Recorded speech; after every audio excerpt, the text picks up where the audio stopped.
नमस्कार और स्वागत है आप सबका। नमस्कार। आज हम एक दिलचस्प विषय पर बात करने वाले हैं। जेल कॉलिंस की किताब है the simple path to wealth. हमें एक श्रोता ने इसका एक लेख या कह लें एक सारांश भेजा है। हाँ। तो आज इरादा यह है कि इस लेख से जो वित्तीय स्वतंत्रता के मतलब जो सबसे ज़रूरी सिद्धांत हैं उनको समझें इस तरह से कि वो वाकई काम के लगे। बिल्कुल, और ये जानना जरूरी है कि हम उस लेख पर आधारित चर्चा कर रहे हैं। हाँ बिल्कुल। और जानते हैं इस किताब की जो शुरुआत है वो भी बड़ी मज़ेदार है। अच्छा। ये असल में लेखक ने अपनी बेटी को चिट्ठियां लिखी थीं। पैसे कैसे संभालने हैं, अपनी सीख, अपने अनुभव, वो सब। ओह अच्छा। शायद इसीलिए इसका अंदाज इतना सीधा है, इतना मतलब जमीनी। कोई भारी भरकम फिलॉसफी नहीं, बस प्रैक्टिकल बातें। हाँ, ये बात इसे वाकई खास बनाती है। ये कोई थ्योरी की किताब नहीं, बल्कि जैसे एक पिता अपनी बेटी को सलाह दे रहा हो। और एक बात समझना बहुत जरूरी है, जैसा लेख में भी शायद इशारा है, कि ये कोई जल्दी अमीर बनो स्कीम नहीं है। हाँ, ये बहुत जरूरी पॉइंट है। बिल्कुल, ये एक लंबा रास्ता है, पर हाँ, परखा हुआ रास्ता है। सिंपल रहना, अनुशासन और स्मार्ट निवेश, इसके जरिए असली फाइनेंशियल फ्रीडम पाना। ये स्प्रिंट नहीं, मैराथन है। सही कहा, मैराथन। ठीक है, तो चलिए इस सोच को थोड़ा और खोलते हैं। लेख के मुताबिक किताब का जो सेंट्रल आइडिया है वो सिर्फ ये नहीं कि बैंक में बहुत सारा पैसा हो। असल मुद्दा है वो आजादी मिलना कि आप अपनी जिंदगी अपनी शर्तों पर जी सकें। पैसा यहाँ मंजिल नहीं, बस एक जरिया है उस आजादी तक पहुंचने का। बिल्कुल सही। तो आप इस फिलॉसफी के जो मुख्य हिस्से हैं उन पर थोड़ी रोशनी डाल सकते हैं? हाँ जरूर। देखिए, लेख इसे 3 आप कह सकती हैं बुनियादी पिलर्स पर खड़ा बताता है। ओके। पहला, हमेशा अपनी कमाई से कम खर्च करना। दूसरा, कर्ज को एक बड़ी मुसीबत समझकर उससे बिल्कुल दूर रहना। और तीसरा, नियमित रूप से, मतलब लगातार कम लागत वाले इंडेक्स फंड्स में निवेश करना। लेख में एक उदाहरण भी है, Vanguard total stock market index fund VTSAX का। हाँ, VTSX का जिक्र है। हाँ, तो ये तरीका इसलिए कारगर माना जाता है क्योंकि ये आपको कॉम्प्लेक्सिटी से बचाता है और उन चीजों पर फोकस करवाता है जो लंबे समय में वेल्थ बनाने में मदद करती हैं। सीधा, नो नॉनसेंस अप्रोच। पहला पिलर, अपनी कमाई से कम खर्च करें। सुनने में कितना आसान लगता है ना? हाँ बिल्कुल। लेकिन शायद करने में सबसे मुश्किल यही है। इसका मतलब सिर्फ पैसे बचाना नहीं, बल्कि वो जो लाइफस्टाइल इन्फ्लेशन होता है ना, ओ हाँ, मतलब आमदनी बढ़ी तो खर्चे भी बढ़ा दिए, उससे बचना। ये तो सच में विल पावर का टेस्ट है। और यही तो नींव है, क्योंकि अगर आप बचाएंगे नहीं तो निवेश कहाँ से करेंगे? सही बात है। बचत ही नहीं होगी तो निवेश का तो सवाल ही नहीं उठता। ये बिल्कुल वैसा है जैसे आप अपनी वित्तीय आजादी के महल की नींव रख रही हो। अगर नींव ही कमजोर है तो इमारत कैसे टिकेगी? ये सिर्फ पैसे बचाने की बात नहीं है, ये एक आदत बनाने की बात है। हर महीने लगातार अनुशासन। हाँ, अनुशासन, इसी से आगे का रास्ता खुलता है। आपने अनुशासन की बात की और मुझे लगता है कि जो दूसरा सबक है, कर्ज से बचना, हाँ, उसमें शायद और भी ज्यादा अनुशासन चाहिए। बिल्कुल। लेख कहता है कि किताब कर्ज को लेकर बहुत सख्त है, उसे आजादी का दुश्मन मानती है। सलाह सीधी है, कर्ज है तो उसे चुकाना पहली प्रायोरिटी बनाओ और आगे खासकर फालतू चीजों के लिए कर्ज मत लो। यहाँ एक क्या कहते हैं दिलचस्प पहलू है, कर्ज सिर्फ आपकी जेब पर बोझ नहीं डालता। अच्छा, वो आपके दिमाग पर भी कब्जा कर लेता है, आपके विकल्प छीन लेता है। आप सोचिए, अगर आप पर बहुत कर्ज है तो क्या वो नौकरी आसानी से छोड़ पाएंगी जो आपको पसंद नहीं? नहीं, मुश्किल है। या कोई नया काम शुरू करने का रिस्क ले पाएंगी? शायद नहीं। कर्ज आपको बांध देता है, आपके भविष्य की कमाई को वो पहले ही खा चुका होता है। ये उस आजादी के बिल्कुल उलट है जो हम पाना चाहते हैं। ये आपको फंसा देता है। ये वाकई सोचने वाली बात है। कर्ज कैसे हमारे ऑप्शंस कम कर देता है। अच्छा, तो कर्ज से बच गए, पैसा बचाया, अब उसे निवेश करना है। तीसरा पिलर, और शायद सबसे ज्यादा चर्चा इसी पर होती है, इंडेक्स फंड में निवेश। हाँ, यहां मामला थोड़ा टेक्निकल लग सकता है। लेख कहता है कि अगला हॉटस्टॉक खोजने या मार्केट टाइम करने के बजाय लगातार कम लागत वाले पूरे बाजार वाले इंडेक्स फंड में पैसा डालते रहो। VTSAX का जिक्र फिर से। हाँ, ये तरीका बेहतर क्यों मानते हैं? देखिए, इसके पीछे का लॉजिक बहुत मजबूत है और कई कारण हैं। पहला तो है सरलता, सिंप्लिसिटी। हाँ, आपको हजारों कंपनियों का एनालिसिस नहीं करना, फाइनेंशियल न्यूज़ पर नजर नहीं रखनी। आप एक ही निवेश से पूरे बाजार के बड़े हिस्से में भागीदार बन जाते हैं। ठीक है। दूसरा, और ये बहुत महत्वपूर्ण है, कम लागत। इंडेक्स फंड एक्टिवली मैनेज नहीं होते, तो इनकी फीस बहुत कम होती है। Expense ratio. बिल्कुल, ये छोटी सी दिखने वाली फीस लंबे समय में आपके रिटर्न पर बहुत बड़ा असर डाल सकती है।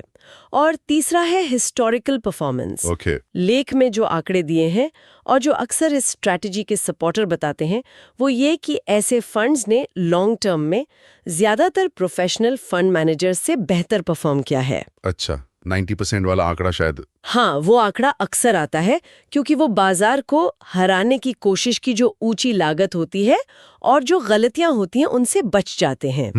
यहाँ जो कुंजी है वो है लगातार निवेश करना, चाहे बाजार ऊपर जाए या नीचे। Dollar cost averaging. एग्जैक्टली। ये आपकी भावनाओं को निवेश से दूर रखने में भी मदद करता है। तो मतलब ये एक तरह से set it and forget it जैसा है, लेकिन अनुशासन के साथ। आपने VTSAX का जिक्र किया, क्या लेख ये बताता है कि ये क्यों एक अच्छा उदाहरण है? लेख इसे एक उदाहरण के तौर पर लेता है, शायद इसलिए क्योंकि ये अमेरिका के पूरे स्टॉक मार्केट को बहुत कम लागत पर ट्रैक करने का एक तरीका है। अच्छा। और ये कॉलिंस की जो सरल फिलॉसफी है उससे मेल खाता है। जरूरी नहीं कि हर किसी के लिए यही बेस्ट हो। अलग अलग देशों में अलग लक्ष्यों के लिए दूसरे इंडेक्स फंड बेहतर हो सकते हैं। लेकिन ये उस सिद्धांत को दिखाता है, ब्रॉड डाइवर्सिफिकेशन और मिनिमम कॉस्ट।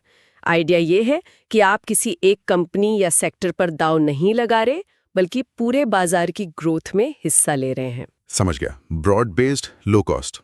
और इसी निवेश और बचत से जुड़ी एक और बड़ी दिलचस्प कॉन्सेप्ट है लेख में, FU मनी। हाँ। नाम थोड़ा अटपटा है, लेकिन इसका आइडिया बड़ा पावरफुल लगता है। क्या आप समझा सकती हैं कि इसका क्या मतलब है? हाँ, ये नाम भले ही थोड़ा कंट्रोवर्शियल लगे, पर इसका सार बहुत गहरा है। FU मनी का मतलब है आपके पास इतनी बचत या निवेश का होना कि आप किसी ऐसी नौकरी, बॉस, क्लाइंट या किसी भी बुरी सिचुएशन को छोड़ने का कॉन्फिडेंस रख सकें जो आपकी लाइफ में नेगेटिविटी ला रही हो। अच्छा। ये आपको किसी पर या किसी चीज पर निर्भर रहने की मजबूरी से आजाद करता है। ये असल में ना कहने की आर्थिक क्षमता है। वाह। ये पैसे की पावर का शायद सबसे डायरेक्ट फॉर्म है। ये आपको कंट्रोल देता है। ये वाकई फ्रीडम की एक बहुत ही प्रैक्टिकल परिभाषा लगती है। ये सिर्फ अमीर होने के बारे में नहीं, बल्कि अपने जीवन के फैसले खुद लेने की क्षमता के बारे में है। बिल्कुल। और अगर हम इसे बड़ी पिक्चर से जोड़ें तो FU मनी सिर्फ गुस्से में नौकरी छोड़ने के लिए नहीं है। हाँ। ये फाइनेंशियल इंडिपेंडेंस की जर्नी का एक मील का पत्थर है, एक माइलस्टोन। ये इस बात का संकेत है कि आप अब सिर्फ सैलरी के लिए काम नहीं कर रहे, बल्कि अपनी शर्तों पर जी रहे हैं। ये जानना कि आप किसी एक इनकम सोर्स पर पूरी तरह डिपेंडेंट नहीं है, ये एक जबरदस्त मानसिक शांति देता है। बिल्कुल। ये आपको बार्गेनिंग पावर देता है, चाहे वो आपकी नौकरी में हो या जीवन के दूसरे एरिया में। इस शांति के बाद से मुझे अगला सबक याद आता है, जो शेयर बाजार की उठापटक से जुड़ा है। शेयर बाजार हमेशा उभरता है। हाँ, ये बहुत जरूरी है। ये सलाह उन लोगों के लिए बहुत जरूरी है जो मार्केट गिरने पर घबरा जाते हैं। लेख कहता है कि बेचने के बजाय इन्वेस्टेड रहो, शांत रहो। यहाँ धैर्य का रोल बहुत बड़ा है ना? बहुत ज्यादा बड़ा। यहाँ हिस्टोरिकल पर्सपेक्टिव देखना जरूरी है। हाँ, शेयर बाजार ऊपर नीचे होता है, कभी कभी बड़े झटके भी लगते हैं। डर लगता है उस वक्त? बिल्कुल लगता है, लेकिन अगर आप दशकों का इतिहास देखें तो लॉन्ग टर्म ट्रेंड हमेशा ऊपर की ओर ही रहा है। गिरावटें चाहे कितनी भी डरावनी क्यों ना लगें, वो टेम्पररी साबित हुई हैं, जबकि ग्रोथ स्थायी रही है। मुश्किल समय में शांत रहना और अपनी इन्वेस्टमेंट प्लान पर टिके रहना, यही लॉन्ग टर्म सक्सेस का सीक्रेट है। यहीं पर वो कंपाउंडिंग का जादू काम करता है। आपने कंपाउंडिंग के जादू का जिक्र किया, क्या आप इसे सरल शब्दों में समझा सकती हैं कि ये क्या है और क्यों इतना महत्वपूर्ण है? जरूर। कंपाउंडिंग का मतलब है कि आपको सिर्फ अपने ओरिजिनल इन्वेस्टमेंट पर रिटर्न नहीं मिलता, बल्कि उस रिटर्न पर जो रिटर्न कमाया है उस पर भी रिटर्न मिलता है। अच्छा। यानी आपकी कमाई खुद भी कमाई करना शुरू कर देती है। समय के साथ ये इफेक्ट तेजी से बढ़ता है, इसीलिए इसे जादू कहते हैं। Exponential growth. बिल्कुल। शुरुआत में ये धीमा लग सकता है, लेकिन 10, 20, 30 सालों में ये आपके पैसे को जबरदस्त तरीके से बढ़ा सकता है।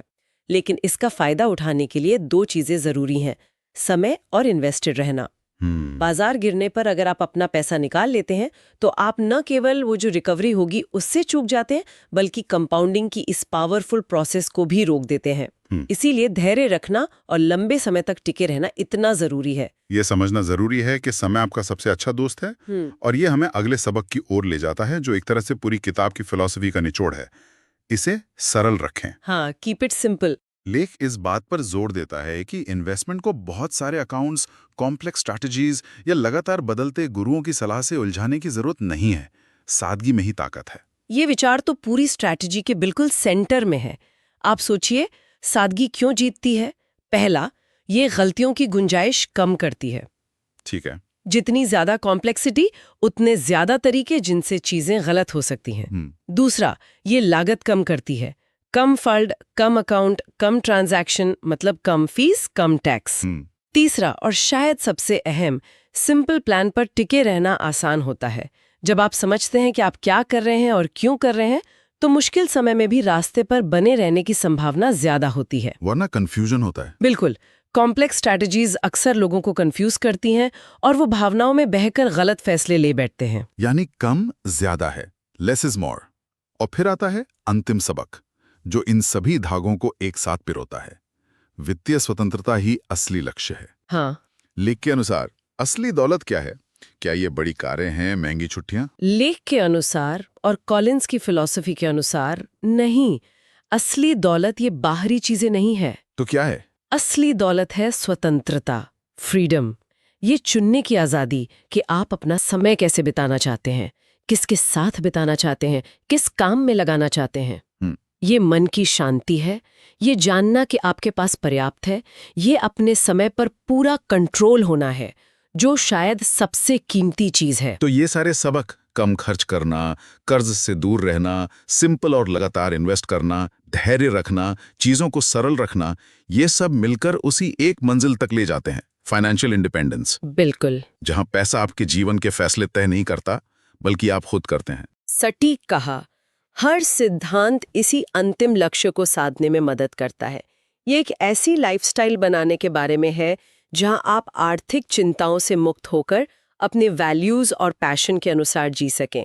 अपनी शर्तों पर जीवन जीने की क्षमता शायद यही सच्ची संपत्ति है। तो अगर हम इस पूरी चर्चा का सार निकालें, तो जे.एल. कॉलिंस का संदेश, जैसा कि लेख में बताया गया है, ये है कि धन का मतलब है विकल्प, मतलब है स्वतंत्रता। और ये स्वतंत्रता हासिल की जा सकती है सादा जीवन जीकर, बचत को प्रायोरिटी देकर और कम लागत वाले इंडेक्स फंड में नियमित और समझदारी से निवेश करके। कोई रॉकेट साइंस नहीं, बस कुछ बुनियादी सिद्धांतों पर लगातार टिके रहना। और लेख में कॉलिंस का एक कोट है जो इस पूरी बात को बहुत खूबसूरती से समेटता है। हाँ। जितना कमाते हैं उससे कम खर्च करें, बचत को निवेश करें, कर्ज से बचें। ऐसा करें और आप आर्थिक रूप से स्वतंत्र होंगे। वाह। सुनने में इतना आसान लगता है, लेकिन इसमें एक गहरी सच्चाई और ताकत छुपी है। वाकई ये एक बहुत ही क्लियर और पावरफुल अप्रोच है। ये हमें याद दिलाता है कि जरूरी नहीं कि हम फाइनेंशियल सक्सेस के लिए सबसे कॉम्प्लेक्स रास्ते चुनें। कभी कभी सबसे सरल रास्ता ही सबसे इफेक्टिव होता है। और यहीं पर मैं श्रोताओं के लिए एक विचार छोड़ना चाहूंगी। जरूर। हमने इन सरल सिद्धांतों पर बात की, ये लॉजिकल है, आजमाए हुए हैं, फिर भी हम देखते हैं कि बहुत से लोग इन्हें अपनी लाइफ में लागू करने में स्ट्रगल करते हैं। हाँ, ये बात तो है। तो सोचने वाली बात यह है कि वो सबसे बड़ी एक रुकावट क्या है जो लोगों को इस सिंपल रास्ते पर चलने से रोकती है? क्या ये बाहरी दबाव है, जानकारी की कमी है, या फिर ये हमारे अपने अंदरूनी अनुशासन और माइंडसेट का खेल है? दिलचस्प सवाल है। और जो हमने अनुशासन, धैर्य और मानसिकता के बारे में चर्चा की, उसके आधार पर कोई इस रुकावट को कैसे पार कर सकता है? ये सवाल शायद हमें अपनी वित्तीय यात्रा पर आगे बढ़ने में मदद कर सकता है।